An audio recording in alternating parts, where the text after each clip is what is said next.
The Grand Chamber of the Conclave was the epicenter of a peace that had lasted for 3,000 years. Here, 12 ancient species, in their infinite wisdom, managed the galaxy. They judged the young, guided the developing, and contained the aggressive. Today, a new species has appeared on their star charts. A primitive, chaotic race from a world called Earth, whose unauthorized colonies have spread like a disease into uncontested space. But what if the primitives they came to correct had been preparing for this meeting for centuries? What if the quiet, unassuming race on the edge of the void were the most efficient predators the galaxy had ever known? And what happens when their first act of guidance is answered not with surrender, but with a declaration of total war? This is the story of the day the galaxy learned that humanity's silence was the deadliest weapon of all. Before we witness the galaxy's rude awakening, take a moment to subscribe and power up our channel. Your support is the first strike in our campaign for more stories. All right, the long piece is over. Let's begin the story. The holographic image of Earth spun slowly in the center of the Grand Chamber, a serene, blue-green marble. High Executor Valerius of the Athelian Empire, a being whose species had guided the course of the galaxy for over 10,000 years, gestured toward it with a long, elegant forearm. "The matter before us today is simple," he announced, his voice carrying a tone of weary paternalism. Behind him, star charts glowed, marking 3 human settlements in a stark, accusatory red. The colonies of Veritas, Hephaestus, and Demeter. The species calling themselves humans have expanded beyond their designated primitive development zone. They now occupy 3 star systems without authorization from this conclave. An act of blatant, if ignorant, transgression. A ripple of agreement passed through the assembled representatives.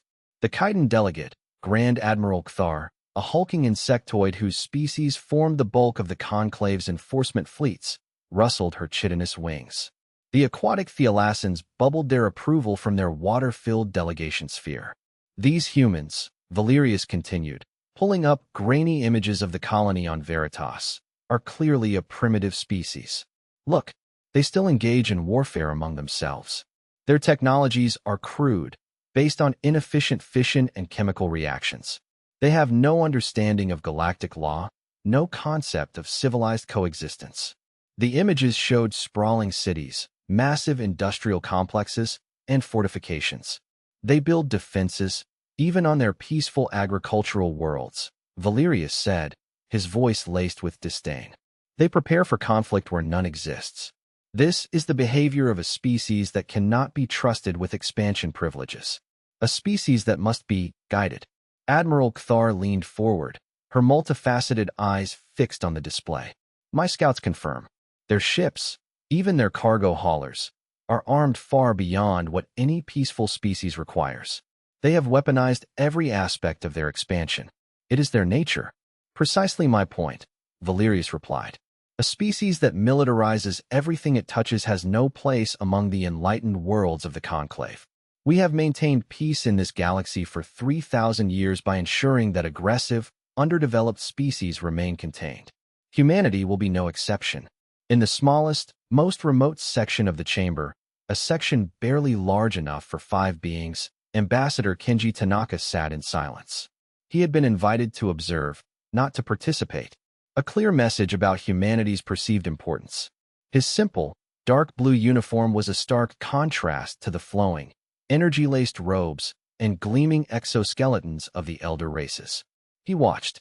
He listened. He recorded. "The solution, therefore, is straightforward," Valerius announced, the verdict already decided. "The humans will withdraw from all 3 colonies within 1 standard galactic year. They will submit to full technological oversight to ensure they develop along appropriate, non-aggressive lines.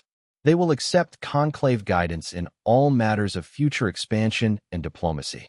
The chamber filled with sounds of approval. Furthermore, Valerius continued, his voice hardening, "their military capabilities will be reduced to a level appropriate for planetary self-defense only. All vessels capable of faster-than-light travel must be decommissioned and their drive cores surrendered to conclave oversight." Ambassador Tanaka finally stood.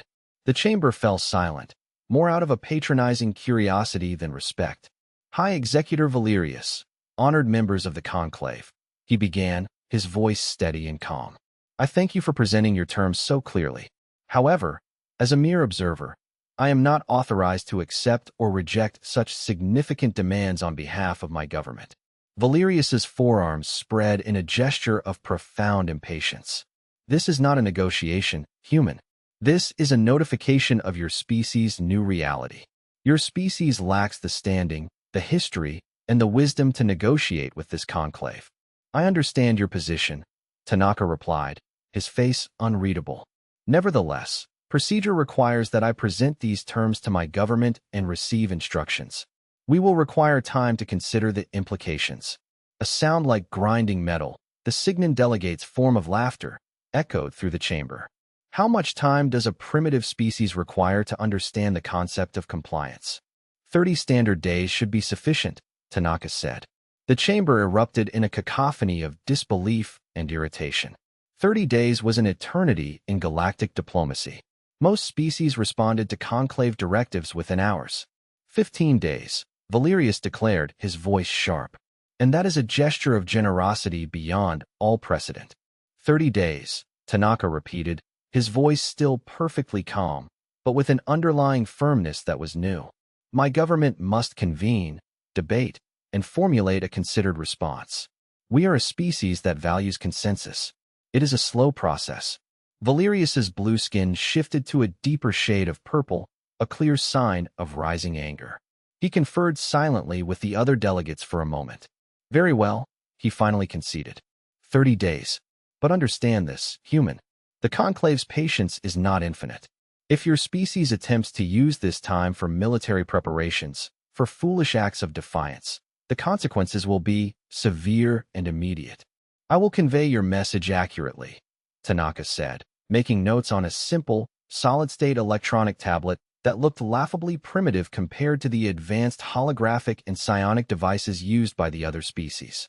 Several representatives pointed at the device, whispering and chuckling amongst themselves. See that you do, Valerius said, the matter settled. This session is concluded. As the representatives began to disperse, their conversations, automatically translated, drifted across the chamber. 30 days to accept civilization? How inefficient. Did you see his recording device?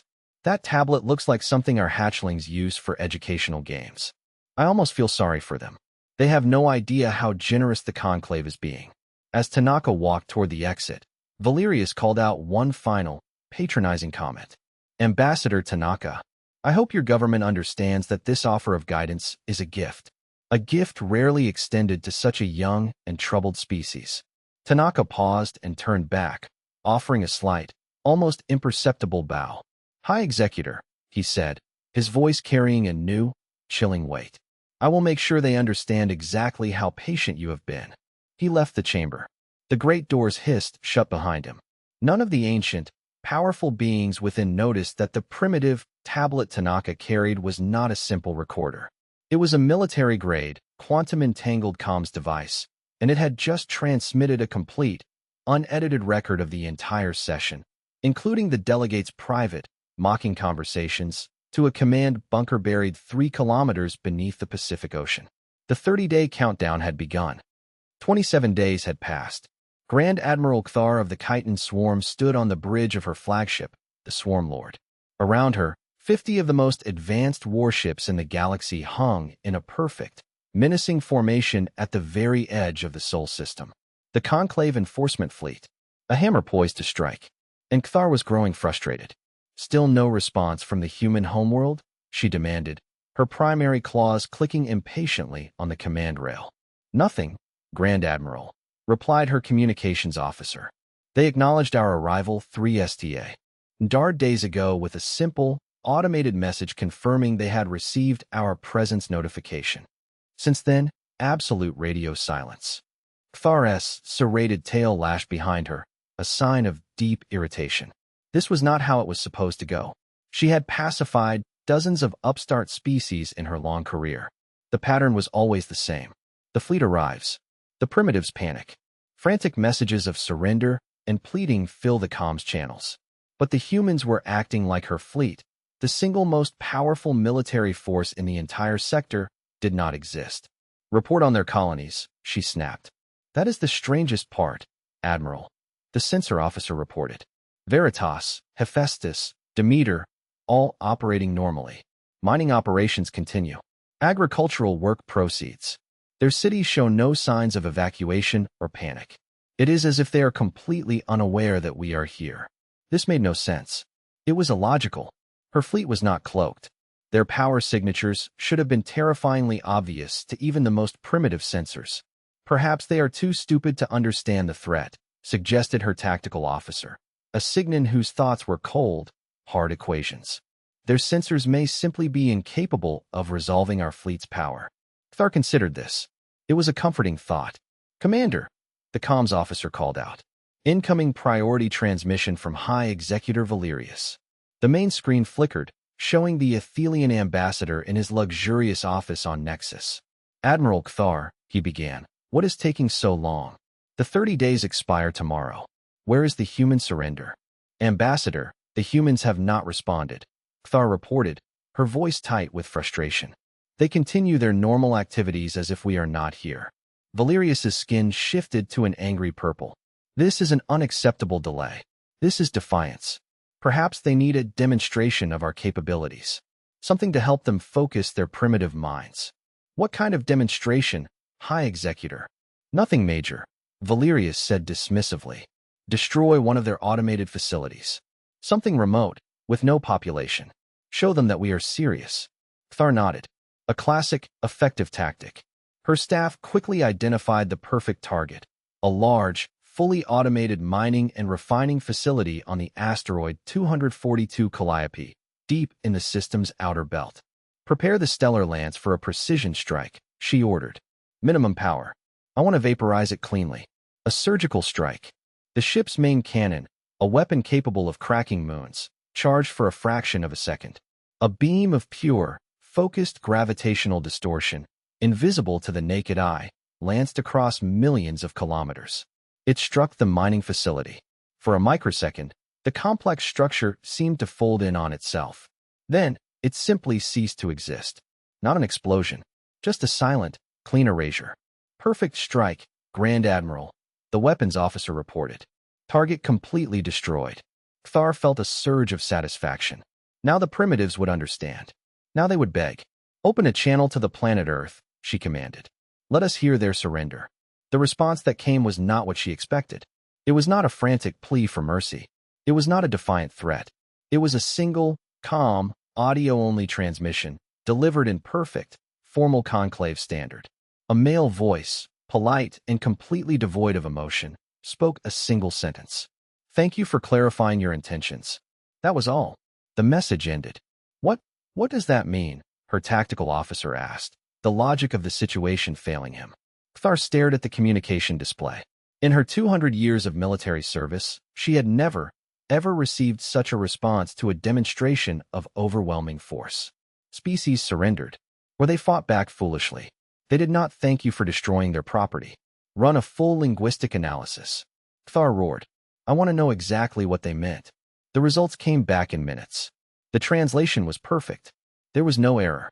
No cultural misinterpretation. The humans had literally thanked them for clarifying that the Conclave's intentions were hostile. Grand Admiral. The censor officer called out, his voice now uncertain, laced with a new, strange emotion. Fear. I am detecting unusual readings from the outer system. Near the GA's giants. Gravitational fluctuations, electromagnetic signatures that do not match any known phenomena. Natural phenomena? Kthar snapped. Negative, Admiral. These readings suggest artificial sources. Thousands of them. But there are no ships in those areas. Our deep scans show nothing. Just empty space. A cold dread, an alien sensation she had not felt since she was a hatchling, began to creep up Kthar's spine. She had learned to trust her warrior's instincts over centuries of battle. And right now, those instincts were screaming at her. Something was very, very wrong. Increase sensor sweep range to maximum, she ordered. Full spectrum analysis. I want to know what is causing those readings. Now, as her crew worked frantically, Kthar stared at the peaceful, silent blue world of Earth. The humans were not behaving like any species she had ever encountered. They were not afraid. And that, she was beginning to realize, was the most terrifying thing of all. Grand Admiral, the communications officer shrieked, his voice cracking with panic. We are receiving Priority 1 distress calls from all 12 Conclave homeworlds. All 12. Simultaneously, Thar felt her blood turn to ice. What do they want? They are requesting immediate status updates on unidentified fleets that have appeared in their home systems. The pieces began to fall into place in Kthar's mind, forming a picture of impossible, horrifying clarity. The strange sensor readings, the humans' lack of fear, their chillingly polite message. How long ago, she whispered. How long ago did these fleets appear? Approximately 6 hours ago, Grand Admiral, the officer stammered. Right after we destroyed the mining facility. Kthar stared at the silent blue planet with a new, terrible understanding. The humans had not been ignoring her fleet. They had been waiting for it to make the first move. They had been waiting for the Conclave to clarify its intentions. And now that they had, the real war had begun. In the human command bunker Aegis, buried 5 kilometers beneath the Pacific Ocean, Fleet Admiral Eris Thorne watched the tactical display with cold satisfaction. They took the bait, he said, his voice calm. Their first move was an unprovoked act of aggression against sovereign Terran property. We now have the moral, legal, and strategic justification to proceed. Around him, the command center hummed with the quiet, deadly efficiency of a war machine 50 years in the making. Admiral, a young woman reported from the tactical station. All fleets report ready status. Operation Checkmate is go for execution. Initiate Phase 1, the unveiling, Thorne commanded. Let them see what they missed. On the bridge of the Swarm Lord, chaos erupted. New contacts. All around US, the sensor officer screamed. They're dropping stealth fields. They were here the whole time. From every direction, from the empty space where there had been nothing, sleek, black human warships materialized. They were not the bulky, primitive vessels from the Conclave's intelligence reports. These were predators, all sharp angles and menacing weapon ports, their hulls shimmering with a stealth technology the Conclave did not know existed. Kthar's fleet of 50 warships was suddenly surrounded by over 200 hostile contacts. Raise shields. Prepare to fire, she roared. Too late, Admiral. Thorne said quietly in his bunker, an ocean away. Their shield frequencies were mapped months ago. Execute Phase 2. The human ships opened fire, but not with energy beams or plasma cannons. They fired focused disruptor torpedoes, each one precisely tuned to the specific weaknesses of the Conclave's ship designs. Athelian vessels, reliant on quantum field generators, found their shields instantly collapsing as the torpedoes created a resonance cascade. Chiton warships, with their thick organic armor, were struck by kinetic penetrators that shattered their carapaces like glass. Signan ships, masterpieces of logic, found their systems paralyzed by overwhelming logic bombs, their own processors turning against them. Humanity had studied every piece of alien technology they could acquire. They hadn't just copied it. They had learned how to kill it. Grand Admiral Kthar watched her fleet, the pride of the galaxy, fall apart around her. Ships were not exploding. They were being systematically, surgically disabled. How? She demanded, as her own ship's systems went dark. Their technology is primitive. Commander, her tactical officer said, his console the last one still flickering. Our intelligence reports were wrong. Completely wrong. Their technology is not primitive. It is just different. And it was designed specifically to kill us. Within 30 minutes, the entire Conclave enforcement fleet was helpless. Powerless. Adrift. But the real shock, the blow that shattered the foundation of 3,000 years of Conclave supremacy, was yet to come. Admiral Thorne, the communications officer in Aegis, reported. All 12 target systems are reporting success. Operation Echo is complete. On the bridge of the Swarm Lord, Kthar began receiving frantic, impossible messages from her home world, and from the Athelian home world, and from the Lumini home world. All 12 of them. Simultaneously, human fleets, identical to the one that had just dismantled her own, had appeared in high orbit above every single Conclave capital planet. They had not traveled there. They had not jumped through hyperspace. One moment, space was empty. The next, they were there. A terrified Athelian scientist, in a panicked broadcast, gave the terrifying explanation. They are not traveling through space-time.